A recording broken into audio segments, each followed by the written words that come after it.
she was forced to marry a beggar. But on her wedding night, he removed his disguise crown broken heart.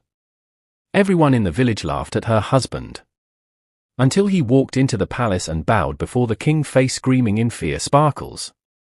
She married him out of pity. But fate revealed he was the prince who had loved her all along. The villagers gathered under the old tree, whispering and pointing as the drums beat slowly. Amara stood in front of them, her faded wedding dress clinging to her body, soaked in tears and dust.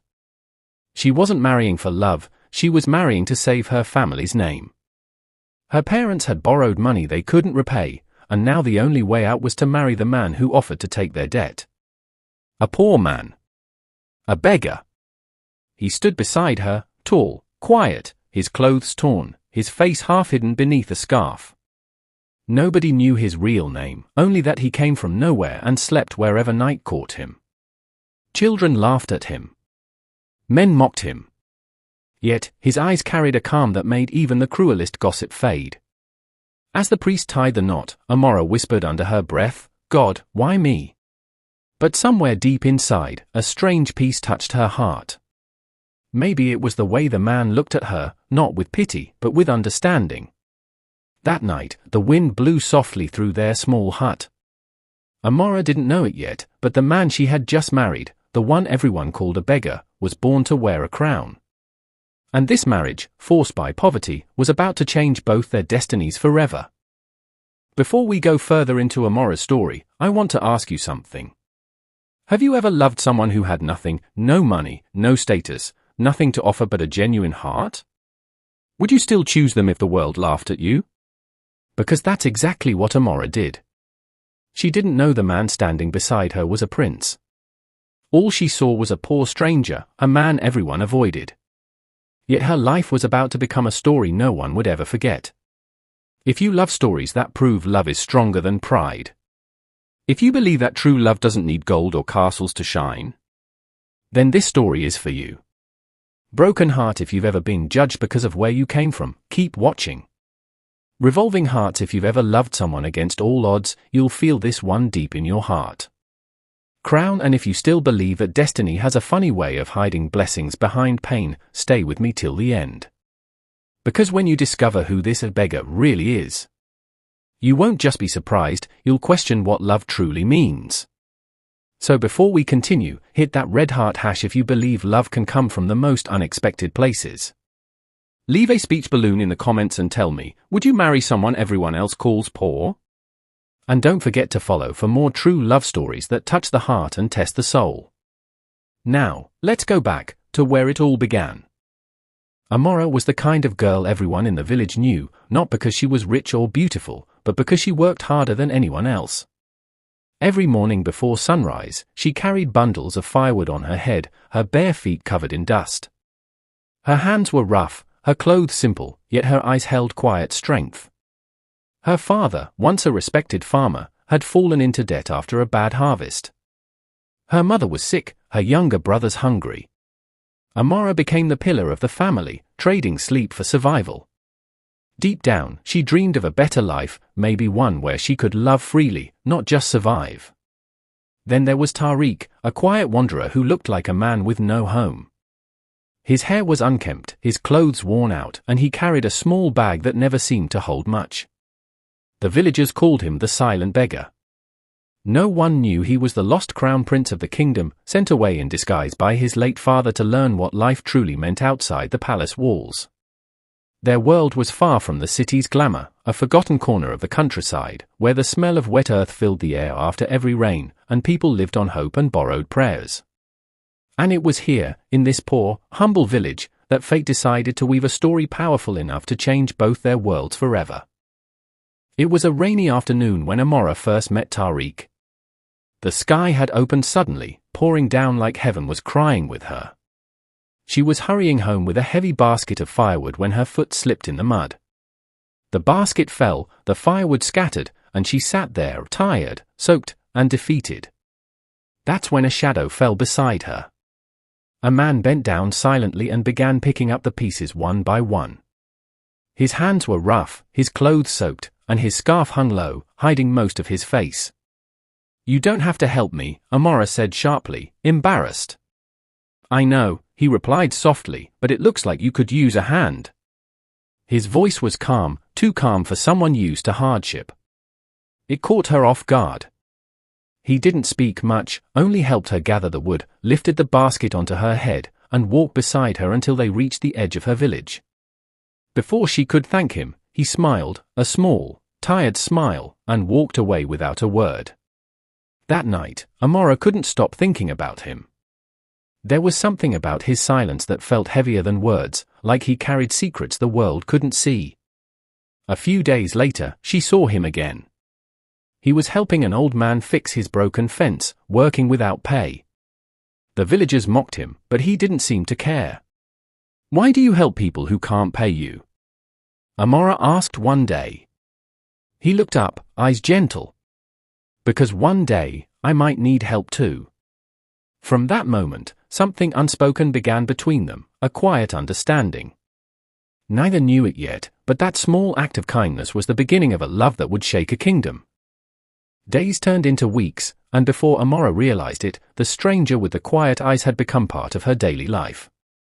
Tariq would appear in the mornings, helping her father on the farm or repairing broken tools. He never asked for food or money, yet he worked harder than any man she'd ever known. At first, Amara tried to keep her distance. She'd been warned, poor men bring poor lives. But every time he smiled, something inside her softened. He never looked at her with pity, never talked down to her, and when he spoke, his words carried wisdom that felt far too deep for a beggar. One evening, as the sun dipped below the hills, Amara found him sitting by the stream, staring into the water. Do you ever get tired of helping everyone? She asked. Tariq smiled faintly. No. Helping people reminds me I'm still human. She laughed softly. You talk like a teacher, not a beggar. Maybe I've just seen too much, he said, his eyes distant. As days passed, their bond grew. He would bring her small surprises, wildflowers, a carved wooden spoon, or a story from his travels. Amara began to open up too, about her fears, her dreams, her wish to see a world beyond the village. Sometimes, she caught him looking at her as if she were something precious. But then he'd quickly turn away, hiding behind his calm silence. The villagers began to notice. They whispered that Amara had fallen for a man who owned nothing but rags. Children teased her, even her parents warned her that love doesn't fill an empty stomach. But she didn't care. For the first time, she felt seen, not as a poor girl, but as a woman with worth. One night, they sat together under a sky full of stars. Amara, Tariq said softly, if love could make you rich, would you still want gold? She smiled. Gold fades. But love, if it's true, it shines forever. He looked at her then, eyes shining with something he'd been hiding, a truth bigger than love itself. But he said nothing. Not yet. Because the time wasn't right.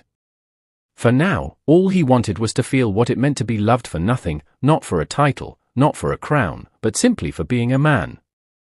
Just when everything seemed peaceful, the world around them began to shift. Rumors started spreading across the village, whispers of a missing crown prince who vanished years ago. Soldiers from the royal city were traveling from town to town, searching for him.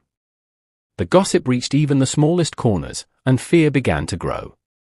Tariq became restless. Amara noticed how he often stared toward the mountains where the royal city stood.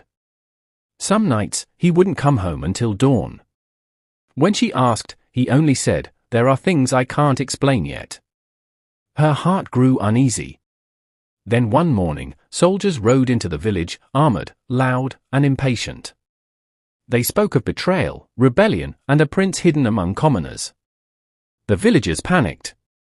And when one of the soldiers caught sight of Tariq, his expression changed.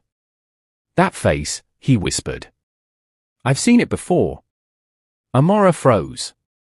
The soldier demanded Tariq's name. He simply bowed his head and said, "I am no one." But it was too late. Word spread like wildfire, the beggar might be the lost prince. People who once mocked him now tried to bow before him. But Amara felt nothing but confusion and anger. "Is it true?" she asked, tears filling her eyes. "Have you lied to me all this time?" Tariq tried to reach for her hand, his voice trembling. "Amara, I never meant to deceive you. I wanted you to love me for who I am, not what I am." But she pulled away. The world she thought she knew had turned upside down. The man she trusted, the man she loved, was a stranger wrapped in secrets. And now, the kingdom was coming for him. The soldiers dragged Tariq toward the royal carriage waiting at the edge of the village. Amara ran after them, screaming his name, but they pushed her away. Dust swirled around her feet as she fell to her knees, watching the only man she had ever loved disappear behind walls of gold and armor. For 3 days, the village buzzed with stories. Some said Tariq was an imposter. Others swore they'd seen his face on old palace banners. Amara didn't know what to believe until a royal messenger arrived, announcing the truth. The beggar she'd married was no beggar at all. He was Prince Tariq al-Rahim, heir to the throne of Asma. The news hit her harder than any storm. Love had lifted her from poverty, only to drop her into disbelief. Every moment they'd shared replayed in her mind, the laughter, the long walks, the quiet nights. Was it all a lie? 2 days later, a carriage arrived at her doorstep. Inside sat Tariq, no longer in torn clothes, but in royal robes trimmed with gold. Guards stood around him, but his eyes were still the same, calm, humble, and filled with pain. "Amara," he began softly, "I didn't mean for you to find out this way." She stepped back. "You lied to me. You let me marry you without knowing who you were." "I wanted to be sure you loved me, not the crown," he said. "I needed to know if love could exist without titles." Tears filled her eyes. "And what about my life? You used me as your test." Tariq's voice broke. "No, Amara.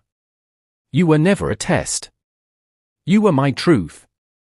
He fell to his knees in front of her, in front of his guards, the prince kneeling before the girl who once carried firewood through the dust. The crowd gasped. The king's advisors begged him to stand, but he didn't move. "I will not wear the crown," he said, his voice steady. "Not until she forgives me." Amara stared at him, torn between fury and love. She wanted to hate him, but her heart refused. She saw the same man who had picked up her firewood in the rain, the man who had chosen kindness over pride. Still, she turned away. "Some wounds don't heal with apologies, my prince." Then she walked back into her small hut, leaving him kneeling in the dirt, surrounded by silence. That moment, the prince on his knees before a village girl, would be spoken of for generations. After Tariq's secret was revealed, life in the village was never the same. Soldiers stopped coming. Nobles whispered. But Amara stayed hidden, her heart too heavy to face the world. Every night, she heard stories of the prince who refused the crown. Tariq had returned to the palace, but instead of celebrating, he shocked the kingdom. He declined the throne, asking his council to let him live among the people for a year. They called him foolish, but he didn't care. Weeks passed. Then, one morning, Amara woke to the sound of children laughing. When she stepped outside, she saw him, Tariq, dressed in simple clothes again, building something by hand near the village well. A school.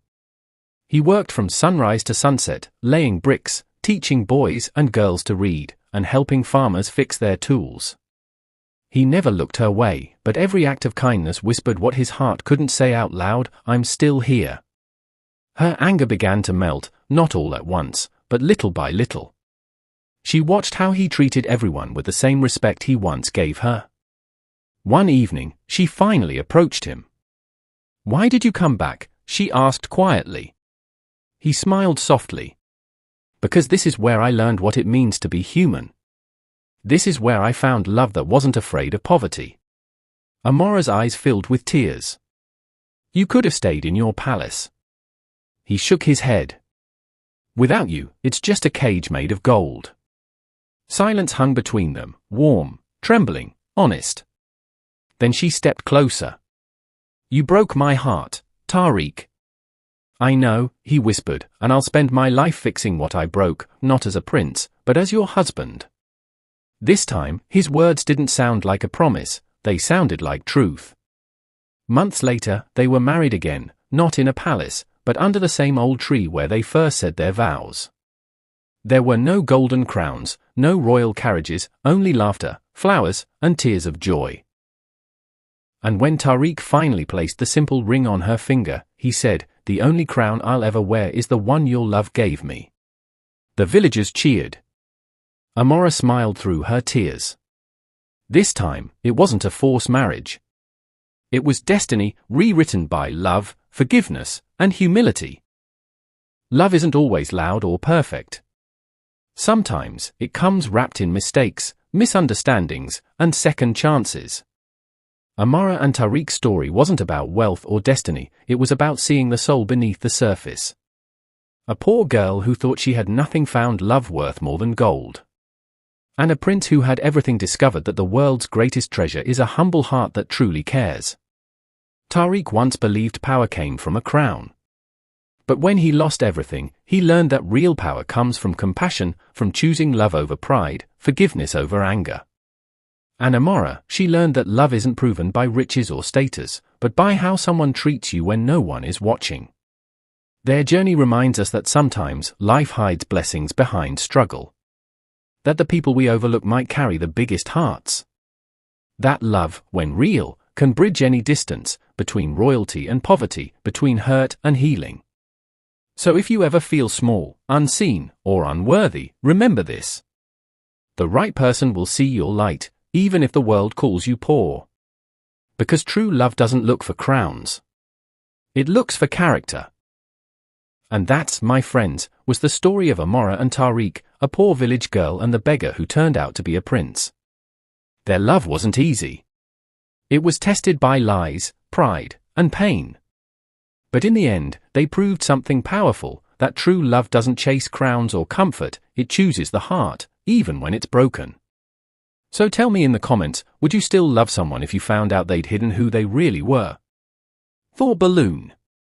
If this story touched your heart, tap red heart #, share it with someone who believes in love beyond status, and follow for more emotional stories that remind us what real love feels like. Because maybe, just maybe, love still exists in unexpected places. In broken homes. In kind hearts. In quiet moments where no one is watching.